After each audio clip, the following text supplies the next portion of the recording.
This is the drive home with TT for the Millwall drive home. Driving home from the Den on Boxing Day, where it finished Millwall 1, Reading 0. Yes! I don't care how hard to watch that was. I don't care how displeasing on the eye it was. We won. And that's it. Should I just leave it there? I might just leave it there. Flipping hell, that was... We never do anything easy at the Den. Absolutely finger biting right up until the final whistle, and it shouldn't be that way. Obviously, Reading have ended up with 9 men, and yet they're still passing the ball around, and we're dropping deeper and deeper into our own box. We needed a win. The club needed a win. The players needed a win, and hopefully this gives them a bit of confidence. Because to be honest with you, looking at the team today, they looked like a team with little confidence, and you know, 8-9 games without a win, that's going to happen. Doesn't matter what kind of players you've got, you need something to go your way, and today it probably did go our way. We got what we deserved out of the match. I think we did deserve to win it, but we made hard work of it. Harris named the same 11 as we had up at Stoke, obviously starting with Archer in goal. Right back Romeo, left back Meredith, centre back pairing of Cooper and Hutchinson. Right midfield was Jed Wallace, left midfield Shane Ferguson. In the middle we had Ryan Leonard and Glenn Tunnicliffe. Not Glenn Tunnicliffe, Ryan Tunnicliffe. My mate's called Glenn Tunnicliffe, he'll like to mention there. And up front, I'm so excited, we've won. And up front we had Tom Elliott and Lee Gregory. Started the game really well, actually, and we put them under a lot of pressure, created chances early doors, and I thought that Reading were there for the taking, and it was only a matter of time before we got the breakthrough.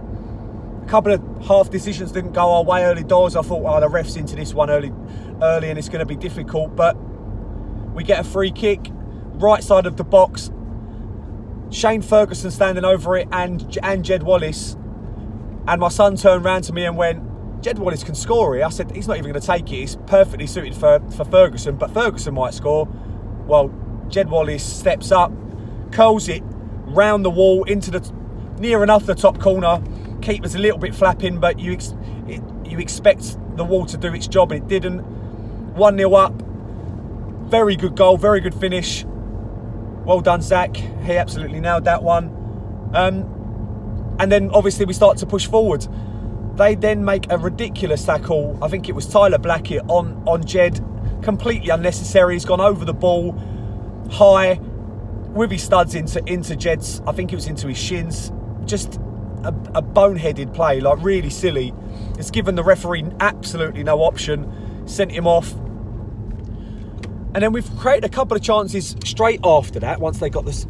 But then we do what we normally do, and we're sitting back again. And it was throughout the 90 minutes, we was just getting deeper and deeper and deeper. Our pressing was better today. When they had the ball in their own half, we pressed them. But then as soon as they got into our half, we dropped far too deep, in my opinion. I don't know why. Reading are another club that have reasonably good footballers. They can play the ball around. But their persistence in playing out from the back, from the goal kicks, it just makes no sense whatsoever. You could see that their fans were getting on the backs of their players because it wasn't working. It fed right into it, and to be honest, we should have probably created a few more chances from them being mindless in possession. You know, we've gone in at half time 1-0 up, fully deserved to be 1-0 up. Second half started, and like I said, we've started to sit further back. I did think we had some really good performances today. I thought Leonard and Tunnicliffe done really well in during the game. I thought they helped us press higher up the pitch when they did. Both of them are decent on the ball. Both of them are comfortable on the ball.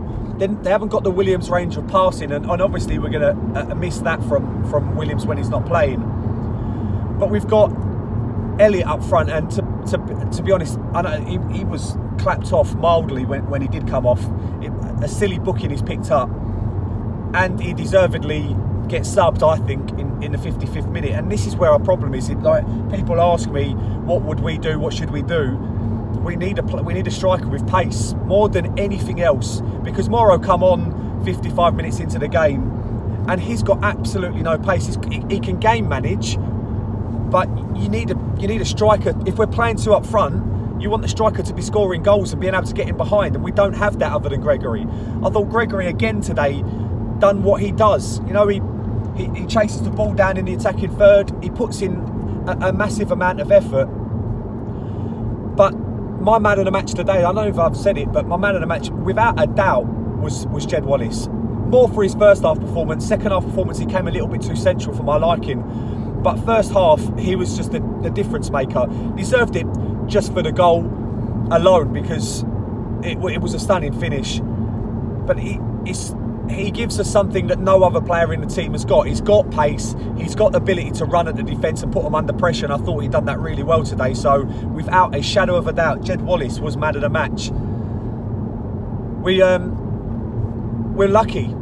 In second half we were lucky because we sat far too deep, and although we didn't make the most of our chances, two things wrong really in the second half that I didn't particularly like. One, we weren't clinical enough. We're playing against 10, then 9 men. We've got to do better in terms of creating chances, and we didn't do that enough. You know, their keeper's not had to make enough saves considering how many players they've got on the pitch. And our goalkeeper, they've had a free kick from 35 yards out, maybe 30 yards out, and he's hit it. He's dipped a bit, but Archer's absolutely all over the place. We've got lucky it's hit the underside of the bar and come out, because it's awful keeping. He should not look under any pressure from that distance, and it's in the middle of the goal. It's not in either corner, and we've got a bit of luck there. Like I said, we've got a bit of luck with some refereeing decisions in terms of well, the linesman's decision. I didn't think the ref was particularly good. He was very inconsistent. So if we'll move on to ref watch while I'm saying about it, Andy Davis was the ref.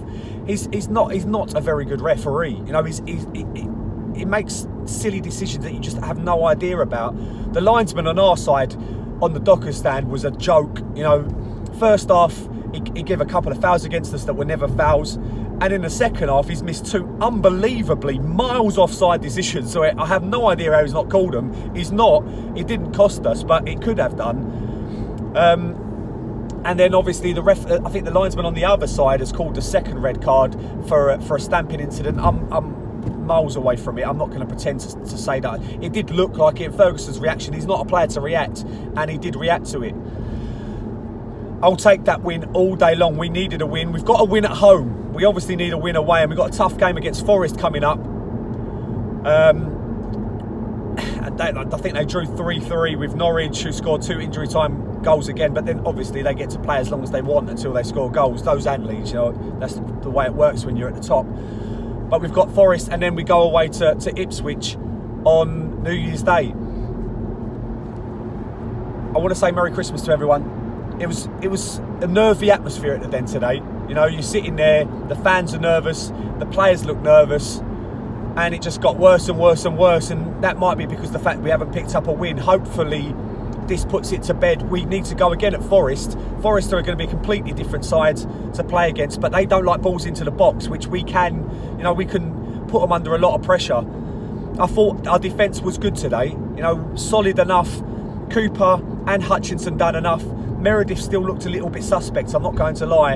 And Romeo came out well when he had the ball and mopped up enough at the back. Merry Christmas. I might do a question and answer session if you want to know more about me, or you want to ask me some questions about where we're gonna what we're gonna do in the transfer window, or my first experience at Millwall, anything like that. If you want to do that, drop a comment, and I'll do a question and answer session. If I get more than 100 likes for this video, I'll know that that's something that you want to watch. Put a message in the comments, or put a message to me on Twitter, and my handle is MillwallTT. It took me a long time to think of that. Driving home down the A13 with 3 points. The first time I could say that for a long time. Thank you very much, Millwall. Come on, you Lions.